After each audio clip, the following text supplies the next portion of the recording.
Have you ever stopped to wonder why, even when everything seems to be going well, you still get that strange feeling of emptiness? You look around and see that you've met your goals, that you're doing what's expected of you, that the people around you are satisfied, and yet something inside you feels missing. You feel an emptiness no one else sees, a silent, emotional pain that even you can't quite explain. Maybe, just maybe, you've forgotten yourself.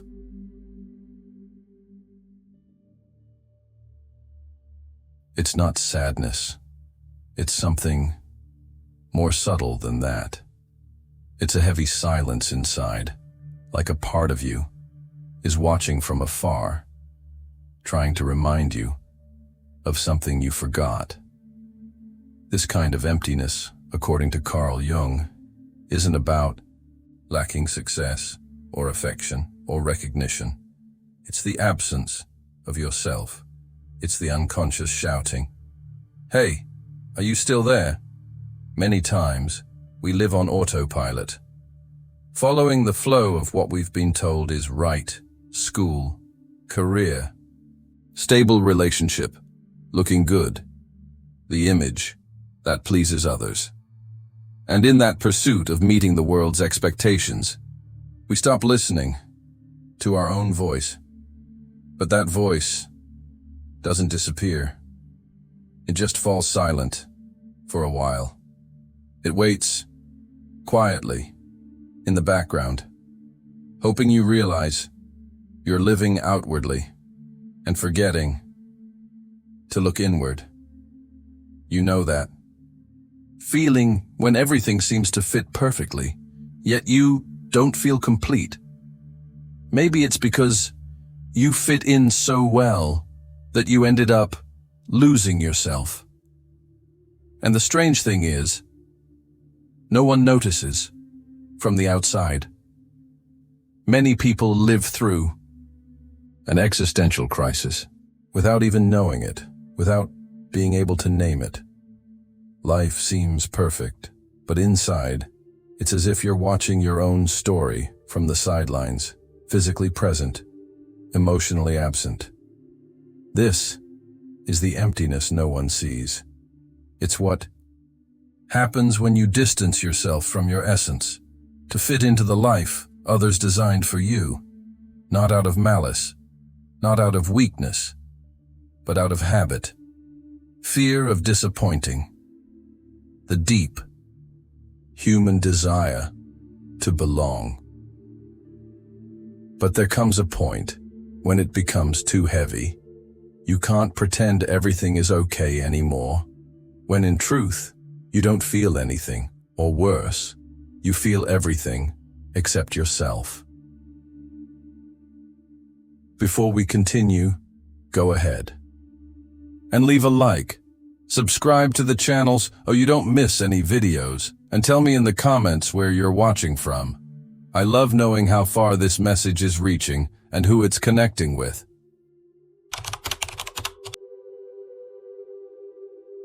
Sometimes, we don't even notice how it starts. Just one more yes, a small favor, an automatic "I'm fine." But over time, these little agreements pile up, and before you know it, you're saying yes to everything, except yourself.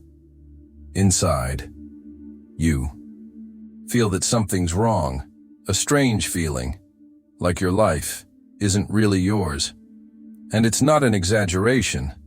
This is unconscious self-sabotage, an invisible pattern learned long ago that makes you believe pleasing others is more important than listening to yourself.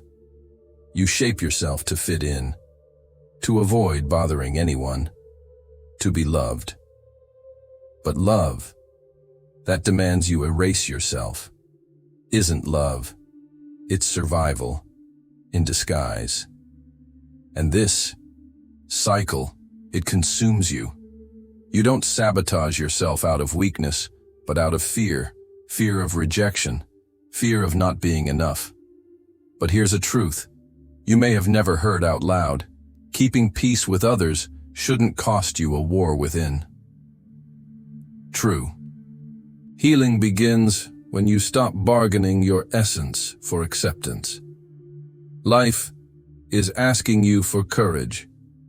Courage to say no. Courage to set boundaries. Courage maybe for the first time to put yourself first without guilt.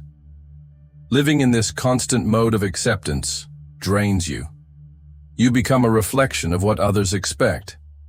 You start pushing aside your own desires, your limits, your deepest truths, and when you finally realize it, you no longer know where you end, and where the part you play to please others begins.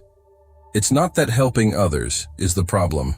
The problem is when it becomes a pattern, a prison, when your identity depends on others' approval and you forget that you have the right, yes, the right to say no without guilt. Because when you don't listen to yourself, no one else will hear you either.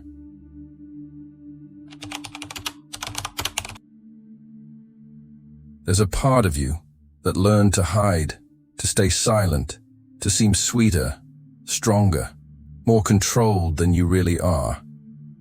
You might think this is who you are, but it's not. It's just the survival version of yourself, the one you created to be accepted. Carl Jung called this part the unconscious shadow, not as something evil or bad, but as everything you left behind, tucked away in a dark corner of your mind, just to feel accepted. The shadow is made up of the parts of you that were considered wrong, excessive, ugly, or inconvenient. It could be your anger, your sensitivity, your boldness, or even your sparkle. Your creativity, your spontaneous way of being. Everything that was once criticized, that made someone look at you sideways or reject you, you buried deep. And without realizing it, you built a more acceptable version of yourself. Pruned, controlled, adapted. But the shadow doesn't disappear. It waits, quietly, waiting for the moment you'll have the courage to truly look at it. And do you know what it wants?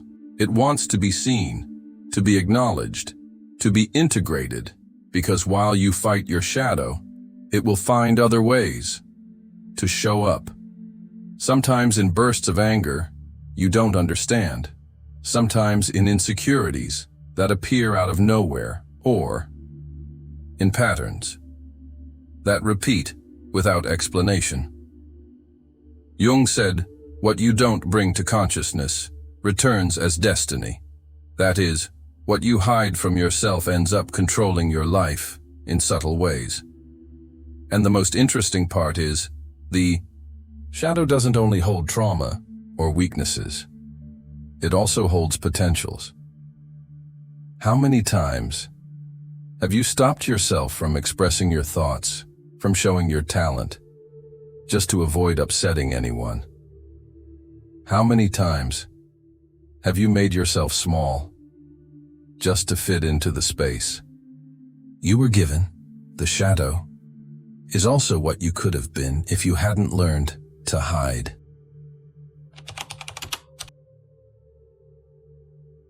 The process of reconnecting with yourself is not easy. It takes courage, because it's not just about remembering what you erased. It's about accepting that there's more to you than the image you created just to survive. At some point you realize that continuing to erase yourself comes at too high a cost. So you try to do things differently. You start setting boundaries, expressing how you feel, prioritizing what truly matters to you. At first, it feels liberating. But then, it hits you. The guilt. It's a strange kind of guilt, because rationally, you know you're not doing anything wrong. You're simply taking care of yourself. Yet inside, something starts to weigh on you. It's as if a part of you says, you shouldn't be doing this.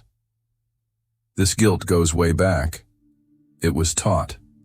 From an early age, we learn that being good means putting others first, that thinking about yourself is selfish, that saying no hurts people, that standing up for yourself is rude.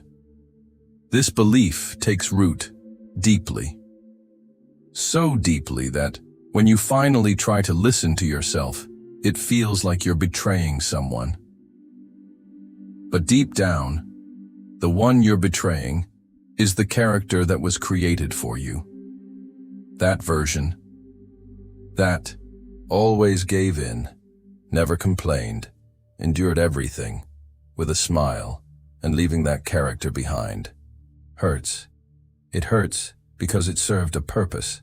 It protected you for a long time, but now it no longer serves you. Carl Jung spoke a lot about this internal process. He said, choosing yourself can seem like a conflict, but really, it's a calling. Call to get off autopilot, to stop living only in the role you were given and start living as who you truly are. But before this can happen, the guilt shows up. Persistent, strong. It makes you question, am I being too harsh? Am I disappointing people? Will they stop liking me? These questions come because your mind is still stuck in the old way of thinking, the one that says, be good, be pleasant, keep the peace at all costs. But that peace you keep on the outside is costing you an earthquake inside. And that's where the conflict begins. On one side, the desire to live more truthfully. On the other, the fear of losing what was built on your denial. It's not simple, but it's on this unstable ground that transformation begins, not because everything is clear, but because for the first time, you're willing to listen to yourself, even if it causes discomfort.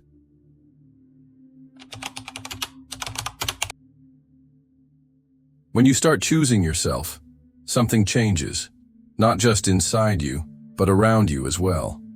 People who were always close begin to drift away. Connections that once seemed solid start to shake. Relationships that felt eternal no longer make sense. And it hurts. It hurts more than you imagine. Because you begin to realize that in many bonds, what kept the peace was precisely your absence, your silence, your willingness to give in, to adapt, to swallow your feelings. The truth is, some people only feel comfortable with you when you don't assert yourself, when you're always available, always agreeing, always saying yes. And when you start to change, when you speak your mind, stand your ground, set boundaries, something breaks. Not because you did anything wrong, but because the foundation of that relationship was your self-erasure. It's hard to realize this, especially when it involves people you love. Longtime friends, family, partners, those who've been with you through so many moments, but suddenly you feel you can no longer connect like before, and a sadness hits, a feeling of loss. You start to wonder, did I change too much? Am I becoming a difficult person? Am I pushing everyone away? But deep down, it's not about pushing people away. It's about finally showing who you really are, and those who only knew how to relate to your dormant version won't know how to handle your awakened self. Carl Jung said that the process of individuation, the journey to becoming who you really are, can be lonely. Not because you want to isolate yourself, but because not everyone is ready to walk alongside your truth. Some relationships simply don't survive your authenticity, and that's not a failure. It's a revelation. You start to see more clearly who was by your side for you and who was there just for the convenience of keeping you where you were, and accepting this is a mourning. a silent but necessary grief. Because you're not just losing people, you're freeing yourself from roles, invisible obligations, old versions of yourself that no longer represent you. When some relationships break, everything seems to become emptier. You feel like you're in a desert, a bit alone, a bit lost, not knowing where to lean on. It's strange, because while you feel the relief of no longer needing to hide, you also feel the pain of not knowing who is truly by your side. But over time, something begins to happen without effort, without searching. Suddenly, different people cross your path, people you might never have noticed before, who, surprisingly, truly see you. These new connections don't require effort. You don't have to adapt. You don't have to shape yourself or hold back. You simply are, and that is enough.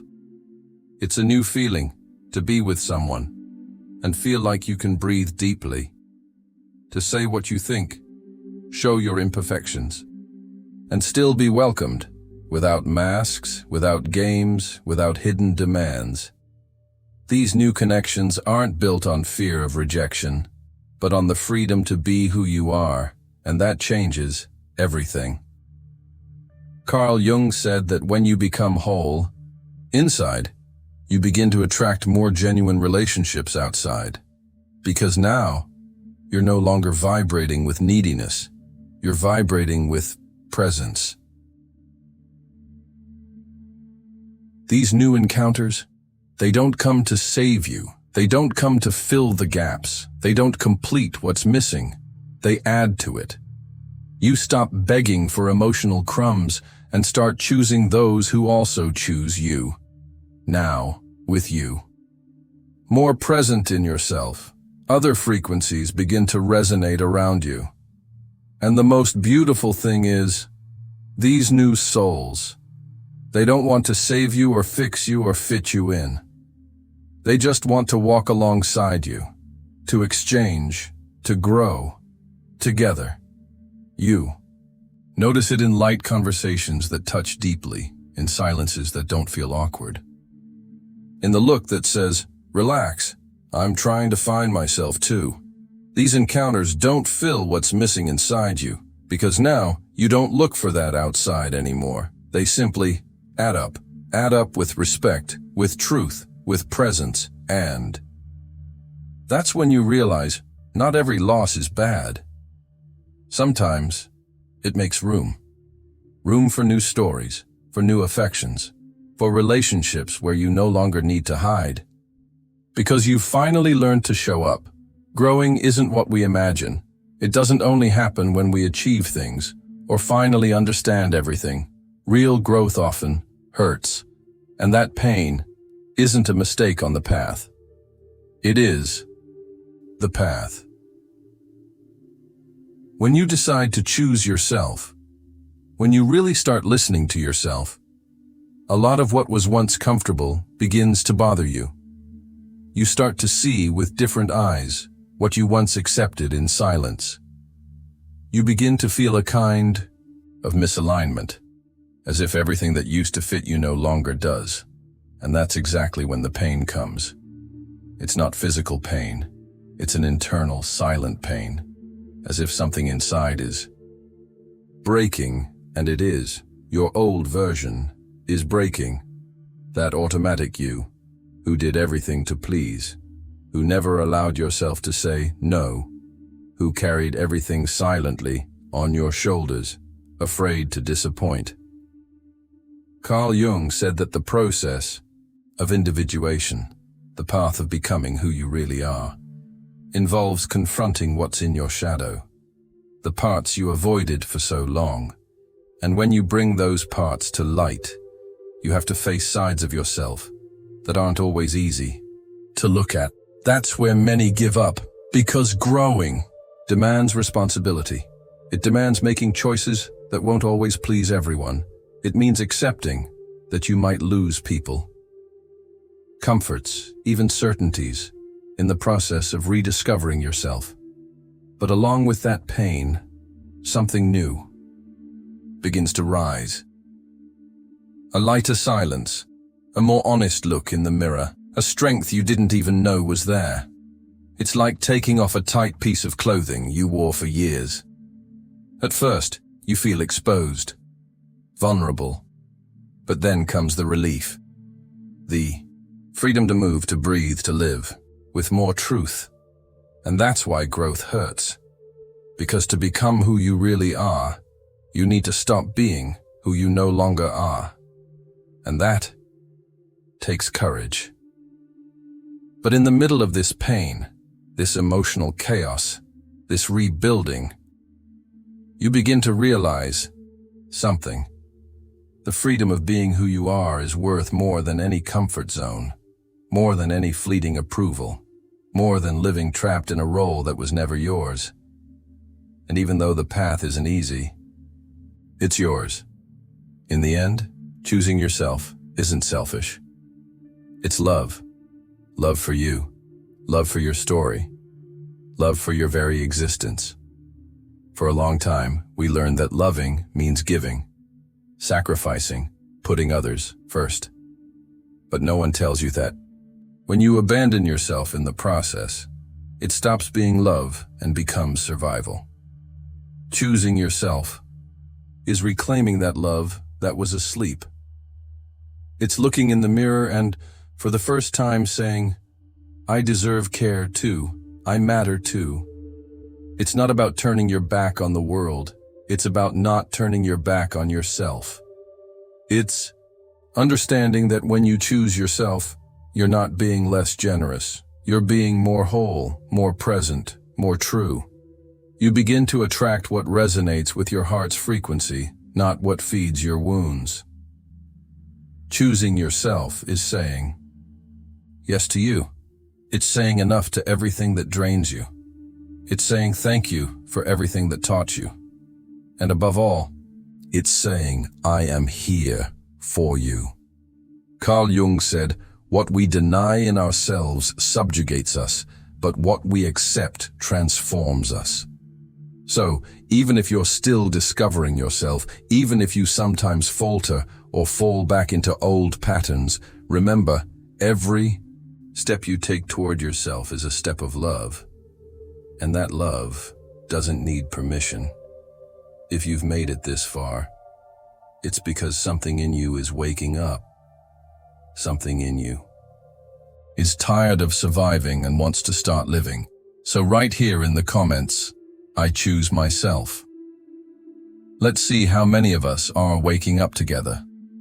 Subscribe to the channel and help this message reach more people who need to hear it to awaken as well. Leave your like. Share with someone who also needs to remember themselves. After all, no one deserves to live trapped in a character. Your soul misses you, and it's calling.